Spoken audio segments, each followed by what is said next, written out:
Election 2011 coverage on Manx Radio. Well, our series of interviews with election candidates continues now with our first trip to the constituency of Rushen, which returns three members, of course. A man who would like to be part of that triumvirate is a 49-year-old Laurence Skelly, a businessman standing as an independent. He runs a wholesale business and he's an event management and in the event management business as well. Now, he lived in California in the United States until 12 years ago when he returned to the island.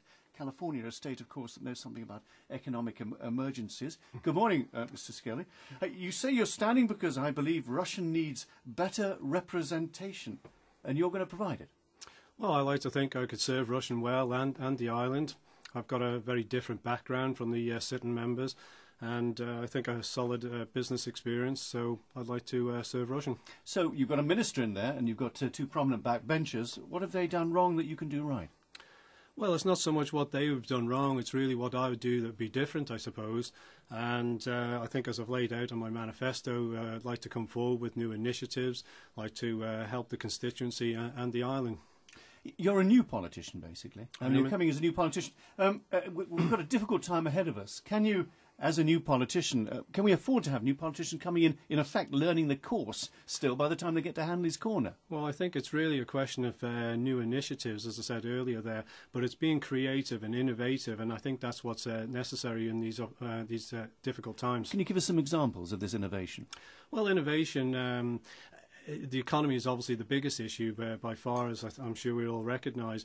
I'd like to create a new enterprise zone to attract new job creation to the island, look towards new industries. Where would the enterprise zone be? Would it be based somewhere, or would it be... Well, you could actually make the island an enterprise zone, and one way of bringing the jobs out of Douglas and possibly into Rushen would be to create the incentive that is already there.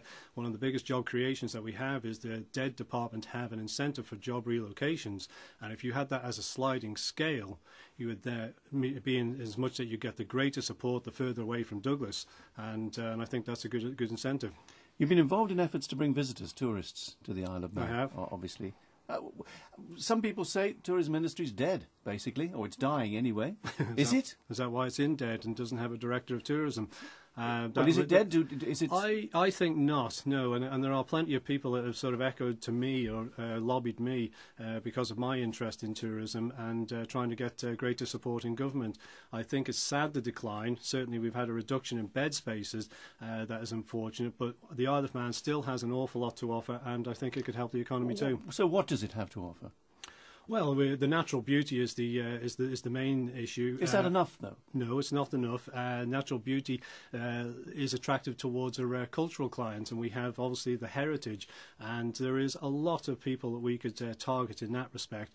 Cultural tourism is probably one of the biggest strings to our bow, I think, in tourism. It certainly has been in the past. You suggest that MHKs, if they join the government, should be paid a flat salary, and any departmental work they do should be not paid additional.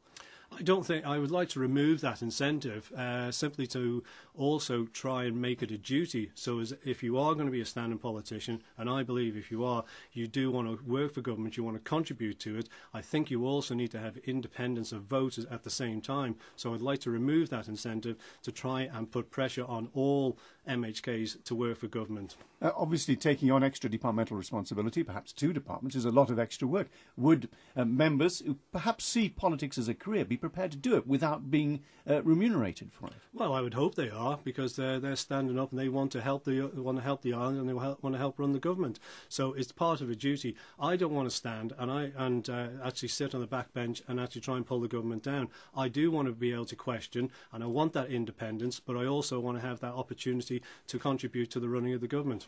How tough are the years ahead, do you think? Well, they are tough, without doubt. There's talk of double-dip recessions, and that's a very, very real worry, not just for us here, but also the knock-on effect. And that's where we need to look ahead to see if we can plan ahead. Planning ahead, doing what? How can we prepare for that? Well, we see what happens elsewhere, and can we actually make those changes in policy? But we're a very small fish in a big pond. Can we do anything about it? If something happens in the outside world, can we do anything about it? Well, we can. We're, as you just mentioned, as a small fish, we're a small government, we have a small economy, and we might micromanage. Thank you very much indeed, Laurence Skelly. Thanks very much for joining us this morning. Laurence Skelly, who's one of the candidates standing in the Rushen constituency in the general election